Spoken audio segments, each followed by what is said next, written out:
Class 11 Political Science.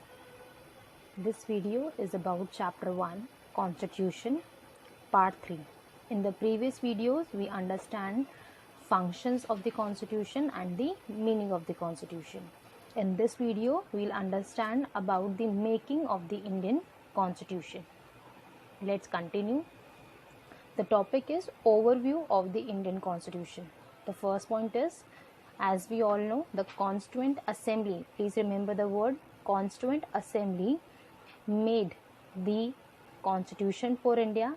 It was solely a sovereign body. Sovereign word आप लोगों ने पहले भी पढ़ा है, क्लास 9th में 10th में कई बार आपके पास सामने आया है. सोवरन का मतलब क्या है? जब किसी भी ऑर्गेनाइजेशन, किसी भी ऑटोनोमस बॉडी या कोई भी नेशन इंडिविजुअल लेवल पर या पूरी तरीके से डिसीजंस जो हैं वो खुद लेता है, उसे हम क्या कहते हैं? सोवरन. यानी कि वो किसी और के डोमिनेंस में जाकर काम नहीं करता. Let's talk about second point. The idea of the Constituent Assembly was first proposed in 1934. Please remember the date, 1934. It was very much before the independence of the India. यानी कि M.N. रॉय जो हैं उन्होंने कॉन्स्टिट्यूएंट असेंबली का जो idea है वो सबसे पहले प्रपोज किया. M.N. रॉय का नाम आप याद रखेंगे, इनका नाम बाद में भी आएगा. However, the actual Constituent Assembly was formed in 1946.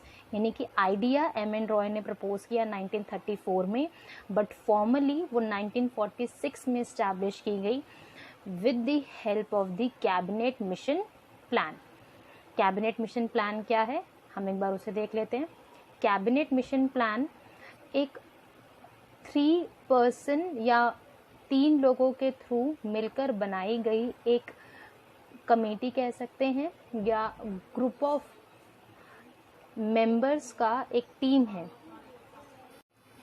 एक बार दोबारा ध्यान से सुनेंगे प्लीज.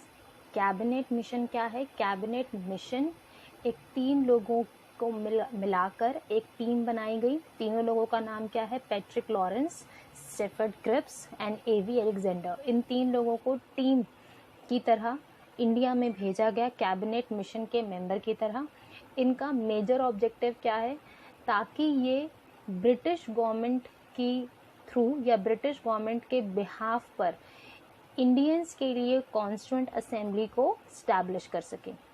तो सेकंड पॉइंट हम लोग 3 पार्ट्स में डिवाइड किया है. सेकंड का फर्स्ट पॉइंट है, cabinet mission was high powered mission sent in February 1946 to India. 1946 में भेजा गया.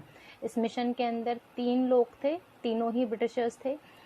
The cabinet missions aim was to discuss the transfer of power from British to Indian leadership. यानी कि British crown से power Indian leaders के पास या Indian constituent assembly के पास पावर ट्रांसफर करने के लिए कैबिनेट मिशन को इंडिया में भेजा गया. सेकेंड का D point, to obtain an agreement with the Indian leaders as to framing of a constitution for India. यानी कि कैबिनेट मिशन का मेजर ऑब्जेक्टिव क्या है? ताकि वो इंडियन लीडर्स को, जो कि कहीं ना कहीं कॉन्स्टिट्यूएंट असेंबली के अंदर काम कर रहे हैं, उनको वो पावर दे सके ताकि वो लोगों के वेलफेयर के लिए कॉन्स्टिट्यूशन को फॉर्मुलेट कर सके. To formulate a constitution making body और the constituent assembly for India. यानी कि इसका मेजर एक ऑब्जेक्टिव क्या है? ताकि इंडियंस को उनकी कॉन्स्टिट्यूएंट असेंबली मिल सके, जिसकी हेल्प से वो अपने आप को आगे गवर्न करने के लिए, रूल करने के लिए, एडमिनिस्ट्रेशन का काम करने के लिए कॉन्स्टिट्यूएंट असेंबली को फॉर्म कर सकें.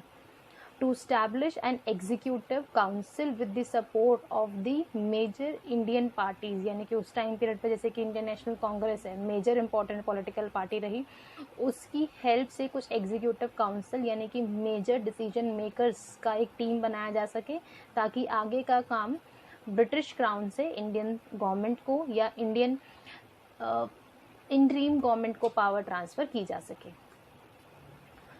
हम लोग बेटा एक बार ज़रा मैं दोबारा आपको एक्सप्लेन कर देती हूँ. ये पॉइंट नंबर सेकंड के सब पॉइंट्स थे सारे के सारे F तक.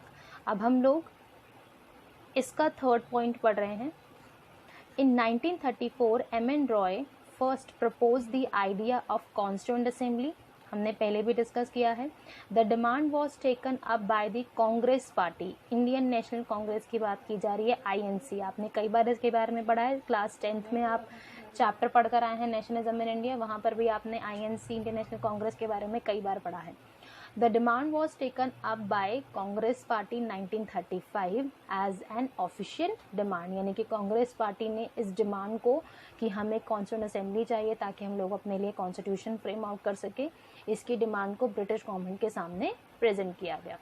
The British accepted this in August offer. August offer बेटा एक डॉक्यूमेंट का नाम है जो कि 1940 के अंदर आया और जिसके अंदर कांग्रेस पार्टी की जो डिमांड है कॉन्स्टिट्यूएंट असेंबली बनाने की, उस डिमांड को एक्सेप्ट कर लिया गया। Under the cabinet mission plan of 1946 elections were held for the formation of the constituent assembly. बेटा आप ये चीज़ याद रखेंगे, जो इलेक्शंस करवाए गए थे आपके पर्टिकुलरली कॉन्स्टिट्यूएंट असेंबली के लिए, वो इनडायरेक्ट इलेक्शंस थे।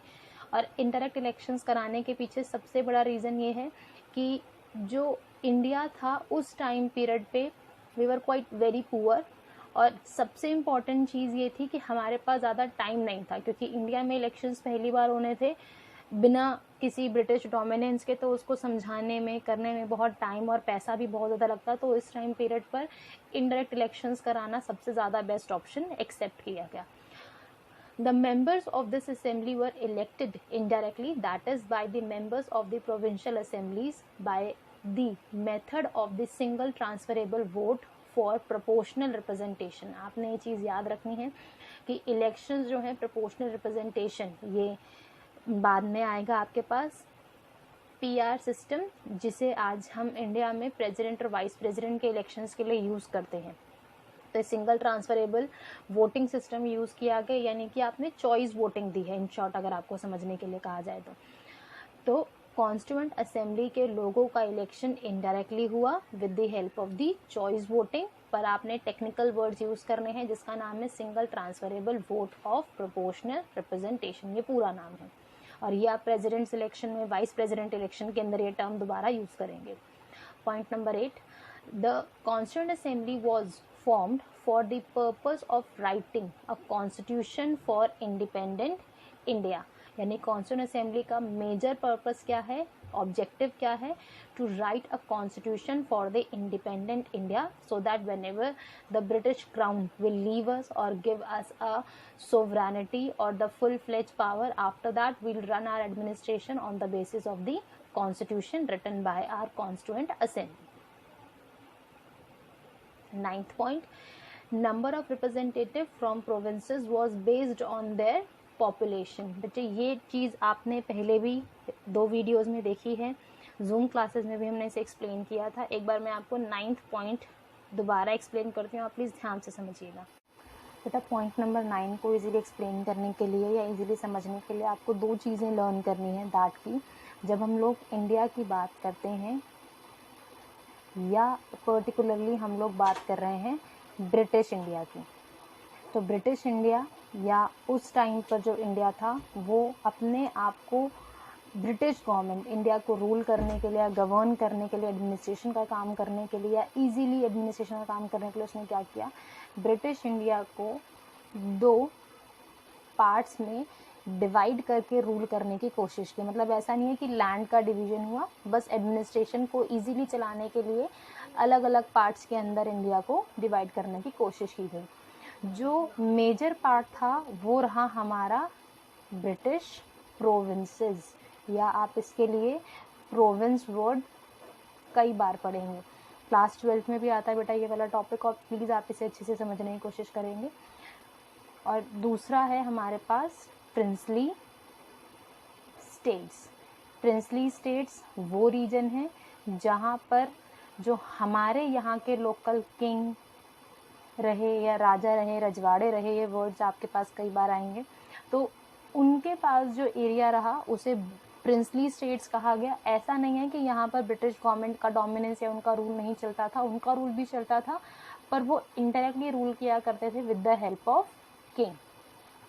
ठीक है, ब्रिटिश प्रोविंसेस वो रीजन है जहाँ पर कोई भी किंग या राजा नहीं है, वहाँ पर डायरेक्ट रूल होता है किसका, आपकी ब्रिटिश गवर्नमेंट का। तो British provinces and the princely states, ये 2 रीजन्स रहे। और जब कॉन्स्टिट्यूएंट असेंबली का फॉर्मेशन किया गया तो राजाओं से कहा गया कि या तो आप खुद आके कॉन्स्टिट्यूएंट असेंबली में अपना रिप्रेजेंटेशन दें, वरना आप अपने जो रॉयल एम्पायर है उसमें से भी आप किसी को एज अ रिप्रेजेंटेटिव भेज सकते हैं। और यहाँ पर इनडायरेक्टली इलेक्शंस करा के रिप्रेजेंटेटिव्स को अलाउ किया गया to sit in the constituent assembly and to work for the making of the Indian constitution. हम एक बार फिर से पॉइंट नंबर 9 को देख रहे हैं। The number of the representatives from the provinces was based on their population के basis पर प्रोविंसेस से बुलाया गया है, और जिसके अंदर पॉपुलेशन ऐसा कि 10 लाख पीपल के ऊपर एक रिप्रेजेंटेटिव बुलाया जाएगा। कहाँ पर? कॉन्स्टिट्यूएंट असेंबली में। अब एक बार ये एलोकेशन ऑफ सीट्स देख लीजिए प्लीज़, ये इंपॉर्टेंट है, एग्जामिनेशन में कई बार आपसे पूछी जाती है। 6 मार्क क्वेश्चन में आपको एज अ क्वालिटी आंसर लिखने में हेल्प करता है। तो ब्रिटिश प्रोविंसेस से 296 मेंबर्स आए, प्रिंसली स्टेट से 93, और ये जो आपके 296 मेंबर्स हैं, ये 296 के अंदर 208 directly from the Indian national Congress से रहे, 73 मुस्लिम लीग से रहे, और 15 इंडिपेंडेंट कैंडिडेट्स रहे, या फिर अलग अलग पॉलिटिकल पार्टी से या बिना किसी पॉलिटिकल पार्टी के रिप्रेजेंटेशन के भी वो वहाँ पर काम कर रहे थे। ये बेटा बिगिनिंग में बनाया गया रिप्रेजेंटेशन है, ये तब की बात की जा रही है जब तक पाकिस्तान का डिमार्केशन या पाकिस्तान नहीं बनाया गया था। उससे पहले मुस्लिम लीग कॉन्स्टिट्यूएंट असेंबली के अंदर काम कर रही थी। नेक्स्ट है the first meeting of the constituent assembly took place on December 9, 1946। बेटा ये इंपॉर्टेंट है, कई बार जब आप कॉम्पिटिटिव एग्जाम देने बैठते हैं तब भी आपको ये डेट्स लर्न होनी चाहिए। जैसे पीछे वाला जो हमने पढ़ा 11 पॉइंट के अंदर, ये भी इंपॉर्टेंट है, पॉइंट नंबर 10 भी इंपॉर्टेंट है, कॉम्पिटिटिव एग्जाम में कई बार पूछा जाता है। द फर्स्ट मीटिंग जो हुआ कॉन्स्टिट्यूएंट असेंबली, पहली बार जो मीटिंग हुई वो ही 9 दिसंबर 1946 को दिल्ली के अंदर हुआ पार्लियामेंट में, जहाँ पर अब हमारे पास जब हम पहली बार मिलने बैठे हैं तो हमारे पास कोई लीडर या कोई रिप्रेजेंटेटिव या फिर कोई ऐसा पर्सन नहीं है जिसे हम कहें कि आप हमें लीड कीजिए, आप हमें या हमारे चेयरपर्सन बन के काम कीजिए, क्योंकि इसका इलेक्शन नहीं हुआ। तो हमने या कॉन्स्टिट्यूएंट असेंबली के लोगों ने क्या कहा कि जो सबसे सीनियर पर्सन है, या एज में या क्वालिफिकेशन की बात नहीं की, एज की सीनियरिटी की बात की, तो डॉक्टर सच्चिदानंद सिन्हा, सेकेंड पॉइंट में नाम लिखा है, प्लीज ध्यान देंगे। डॉक्टर सच्चिदानंद सिन्हा को टेम्परेरी चेयरपर्सन बनाया गया, और उन्हीं को हेड लेते हुए या उन्हीं के चेयरमैनशिप के अंदर, टेम्परेरी चेयरमैनशिप के अंदर इलेक्शंस कराए गए कॉन्स्टिट्यूएंट असेंबली में, ताकि अपना चेयरपर्सन अपॉइंट किया जा सके। तो अगले दिन 11 दिसंबर को डॉक्टर राजेंद्र प्रसाद को इलेक्ट किया गया एज अ प्रेसिडेंट। किसके प्रेसिडेंट के बारे में बात की जा रही है? कॉन्स्टिट्यूएंट असेंबली के प्रेसिडेंट की बात की जा रही है, इंडिया के प्रेसिडेंट की बात नहीं की जा रही है। और H.C. मुखर्जी को vice president of the constituent assembly की तरह अपॉइंट किया गया। पहली मीटिंग 9 दिसंबर, दूसरी मीटिंग 11 दिसंबर। पहली मीटिंग के अंदर जो प्रेसिडेंट रहे, टेम्परेरी प्रेसिडेंट रहे या इंटरिम प्रेसिडेंट रहे, उन्हें सच्चिदानंद सिन्हा, और सेकेंड डे पर जब मीटिंग हुआ 11 दिसंबर को, तब हमने प्रेसिडेंट की तरह अपॉइंट किया राजेंद्र प्रसाद साहब को। It took 2 years, 11 months and 18 days to complete the task of constitution making। बेटा 13 पॉइंट को प्लीज आप ध्यान देंगे। हम लोग जब आपको 9th में भी ये टॉपिक पढ़ाते हैं, 11th में फिर आप ये पॉइंट पढ़ रहे हैं, उससे पहले भी आपने 6 to 8 में पॉलिटिकल साइंस वाले सेक्शन में ये कई बार ये डेट्स या फैक्ट्स आपने देखे होंगे। आपने ये चीज़ याद रखनी है कि पूरे कॉन्स्टिट्यूएंट असेंबली को 2 साल 11 महीने 18 दिन लगे कॉन्स्टिट्यूशन बनाने के लिए। आप लोग जब सीनियर क्लासेस में जाते हैं, कुछ अलग अलग रेफरेंसेस यूज़ करते हैं, तो कई जगह पर आपको 17 डेज देखने को भी मिलेगा, तो विच इज़ रॉन्ग। जो हम लोग वही फैक्ट्स को करेक्ट मानते हैं जो कि हमारी NCERT या फिर CBSE हमारे सामने रखती है। तो हमारे करेक्ट फैक्ट क्या है कि 2 साल 11 महीने 18 दिन लगे पूरे कॉन्स्टिट्यूशन के टास्क को पूरा करने के लिए। टोटल जो है बेटा 11 सेशंस हुए, यानी कि 165 डेज ऑफिशियल मीटिंग हुई। अब बेटा ये आपको लगेगा कि भाई 165 मीटिंग्स के अंदर हमने पूरा कॉन्स्टिट्यूशन बना दिया, which is quite very impossible, कि 2 साल ऑलमोस्ट 3 साल हमें लगे, और हम लोगों ने सिर्फ 165 टाइम्स हम लोगों ने मीटिंग किया है, सेशंस किए। तो आप लोगों को ये चीज़ यहाँ पे याद रखनी है कि यहाँ पर जो सेशंस की बात की जा रही है, ये कहा है कि पूरी कॉन्स्टिट्यूंट असेंबली 11 बार मिली, पर अलग अलग छोटी छोटी कमेटीज़ में, छोटे छोटे ग्रुप्स में डिवाइड किया गया था। वो कमेटीज़ टाइम टू टाइम मिलती रहती थी, और जब भी ये सेशंस होते थे तो कमेटीज़ अपनी अपनी रिपोर्ट्स या अपना जो व्यू है वो सबके सामने रखा करती थी। On 26 November 1946, it was the last day of the 11th session. The constitution was adopted, यानी कि कॉन्स्टिट्यूशन को फाइनल कर दिया गया, और फाइनल करने के बाद कॉन्स्टिट्यूंट असेंबली को उसे सौंप दिया गया, और कॉन्स्टिट्यूंट असेंबली ने उसे एक्सेप्ट किया, अडॉप्ट कर लिया गया था। Except these 11 sessions, the assembly finally met on 24 January 1950 for the signature of the members on the constitution। यानी कि मीटिंग फाइनल हो गई 26 नवंबर को, उस दिन हमने उसे अडॉप्ट भी कर लिया। प्लीज़ बेटा याद रखेंगे, अडॉप्शन हुआ है, इम्प्लीमेंटेशन नहीं हुआ। अडॉप्शन का मतलब है कि हाँ, हम इस बुक को, इस डॉक्यूमेंट को कॉन्स्टिट्यूशन की तरह एक्सेप्ट करते हैं, पर हमने ये नहीं कहा कि आज की डेट से सभी के सभी जो लोग हैं, इंडियंस हैं, इसे फॉलो भी करेंगे, एक्सेप्ट भी करेंगे। हमने सिर्फ उसे एक्सेप्टेंस दी है कि yes, this document will be work or will work as the constitution of India, but it is not implemented over the people of India। तो 24 जनवरी 1950 को एक सेशन किया गया। उस सेशन के अंदर, ये ऑफिशियल सेशन है पर ये 11 सेशन के अलावा है, पर इस सेशन के अंदर कोई मीटिंग या कोई डिस्कशन नहीं हुआ। इस सेशन के अंदर सिर्फ और सिर्फ सिग्नेचर्स कराए गए कि हाँ, हम इन लोगों ने मिलकर इसके ऊपर काम किया, जैसे कि नेहरू यहाँ पर साइन कर रहे हैं, और the making of the constitution करके ये वीडियो में भी आप देखेंगे, जो मैंने आपको लिंक शेयर किए हैं राज्यसभा चैनल के ऊपर, ये सारे वीडियोस अवेलेबल हैं, वहाँ पर भी आप इसे देख सकते हैं। नेक्स्ट इज, मैं भी आपको कमेटीज़ के बारे में बता रही थी कि सेशंस के अलावा कुछ कमेटीज़ बना दी गई थी। टोटल ये कुछ 18 कमेटीज़ थे, जिसमें से 8 कमेटीज़ बहुत इम्पॉर्टेंट रही, जिसको हेड या फिर चेयर किया बाय जवाहरलाल नेहरू, राजेंद्र प्रसाद, सरदार वल्लभ भाई पटेल, डॉक्टर भीमराव रामजी अम्बेडकर। इन लोगों ने इसे चेयर किया, और ये कमेटीज़ बहुत इंपॉर्टेंट रही अपने अपने लेवल पर। आप नेम्स देख सकते हैं। ड्राफ्टिंग कमेटी सबसे ऊपर लिखा है क्योंकि सबसे ज़्यादा इंपॉर्टेंट रही, क्योंकि ड्राफ्टिंग कमेटी का काम क्या है, बाकी सभी कमेटीज़ जो काम कर रही हैं उन सभी कमेटीज़ के काम को इवैल्यूएट करना, फाइनल डॉक्यूमेंट तैयार करना, सीक्वेंसिंग देना कि कौन सा आर्टिकल, कौन सा पार्ट, कौन से चैप्टर में क्या क्या रखा जाएगा, और उसका लॉजिकल रीज़न देना, और सबको मनवाना कि हाँ, ये वाला पार्ट यहीं पर आना चाहिए। जैसे कि सबसे पहले पार्ट में हम लोग हमारे इंडियन स्टेट्स की बात करते हैं, यूनियन टेरिटरीज़ की बात करते हैं, तो इसे सबसे पहले प्रायोरिटी दी गई कि हमें पहले पता होना चाहिए कि हमारी स्टेट्स कौन सी हैं, यूटीज़ कौन सी हैं। फिर हम सिटीजनशिप के बारे में बात करते हैं। फिर हमने सबसे ज़्यादा प्रायोरिटी फंडामेंटल राइट्स को दी है। फिर हमने directive principle of states policy की बात की है। तो कुछ चीज़ों की सीक्वेंसिंग पर भी बहुत ध्यान रखा गया है, या कौन सा आर्टिकल किसके साथ आएगा, इस चीज़ की भी बात की गई। तो सारा का सारा काम ड्राफ्टिंग कमेटी के थ्रू किया गया।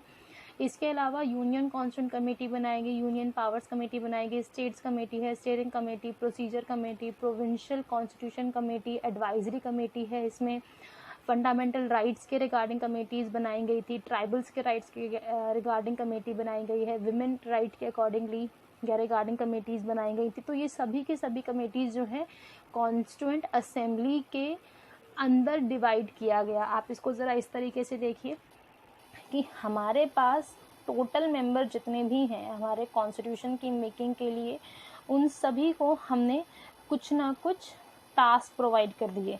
जैसे कि हमने 6 लोगों की एक ड्राफ्टिंग कमेटी बना दी, उसके साथ हम लोगों ने कुछ 10 लोग जवाहरलाल नेहरू के साथ लगा दिए कि आप लोग अब यूनियन कॉन्स्टिट्यूशन कमेटी के रिगार्डिंग आप काम करेंगे। तो ये क्या है, इन्हीं टोटल में से हमने कुछ कुछ मेंबर्स को आगे आगे कमेटीज़ में डिवाइड करें, ताकि उन्हें कुछ ना कुछ टास्क को असाइन किया जा सके।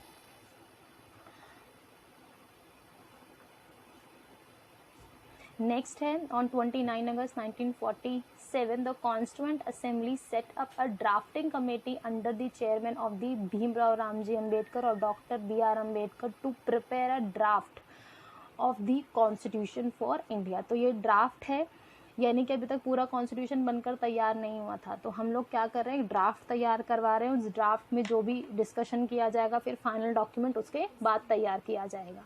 अब बेटा कुछ फैक्ट्स हैं जो कि कॉन्स्टिट्यूंट असेंबली के मीटिंग्स के दौरान किए गए, जैसे कि नेशनल सॉन्ग और नेशनल एंथम, जो हम लोग अभी वंदे मातरम की बात करते हैं, राष्ट्रीय गान की बात करते हैं, तो उसे एक्सेप्ट किया गया जनवरी 24, 1950 को, या एक्सेप्ट कर लिया गया by the constituent assembly. Next video में बेटा हम लोग ऑब्जेक्टिव रेजोल्यूशन के बारे में बात करेंगे।